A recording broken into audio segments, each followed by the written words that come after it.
O notável psiquiatra americano Milton Erickson, que era um depressivo crônico e que em Phoenix, no Arizona, ele trabalhava com pós-graduandos na sua casa, nos estados mais difíceis da sua depressão. Era muito otimista nesse sentido. Ele dizia que a dele era incurável, talvez uma forte hereditariedade. Nós sabemos que teria um caráter de natureza transcendental. Quem pode avaliar os conflitos, os danos, os males que ele praticou em existência transata?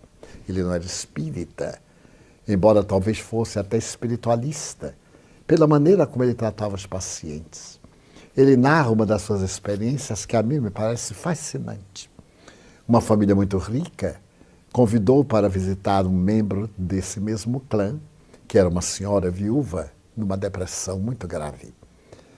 Mas que ele não deveria apresentar-se como psiquiatra, porque na posição da família, um psiquiatra sempre era visto como cuidando de psicopatas.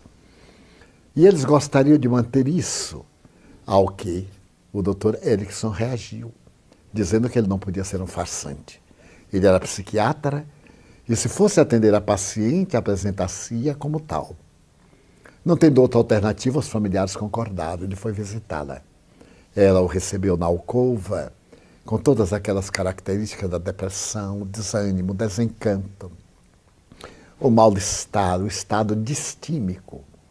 E ele disse que era psiquiatra a convite da família, porque ela estava com uma depressão, explicou naturalmente de que se tratava. E ele tinha condições de fazê-la melhorar.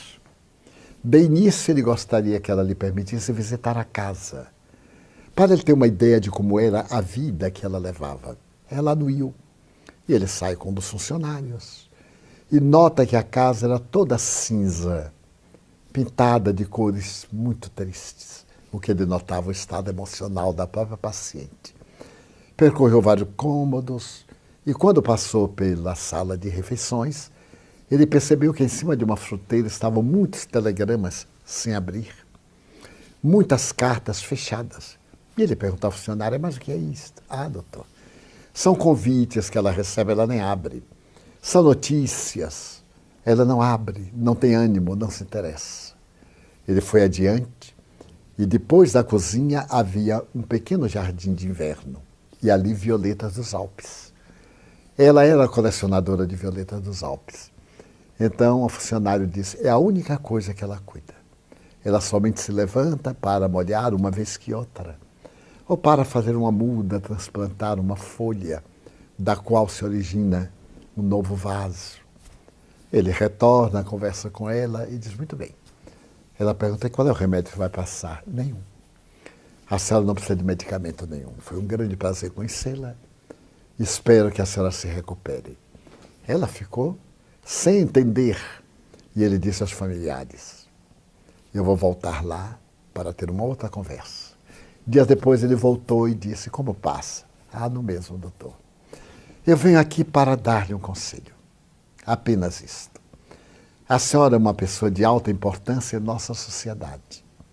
Recebe muitos convites. Ah, sim, muitos. Mas eu nem os abro. Pois não. É uma indelicadeza. A senhora não pode retribuir a gentileza das pessoas sendo descortês. É uma dama.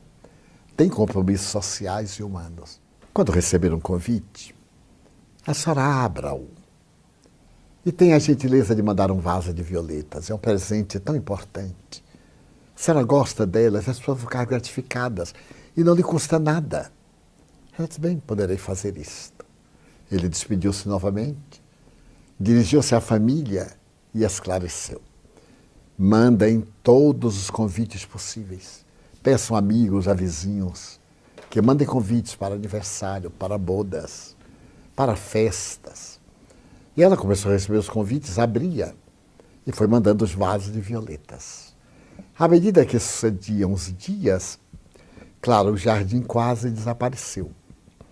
E ela se viu na iminência de ir a uma floricultura, comprar vasos, comprar xaxim, adubos químicos.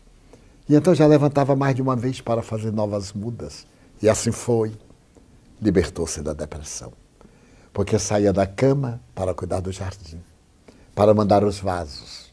E quando ela morreu, 10 anos depois, o jornal colocou um necrológio.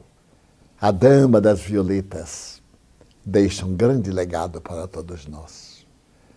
É possível que na maioria das casas da nossa cidade ela esteja presente através de um dos seus lindos vasos de violeta. Aí está uma prática modesta, simples, que é de encontrar um sentido psicológico para a vida.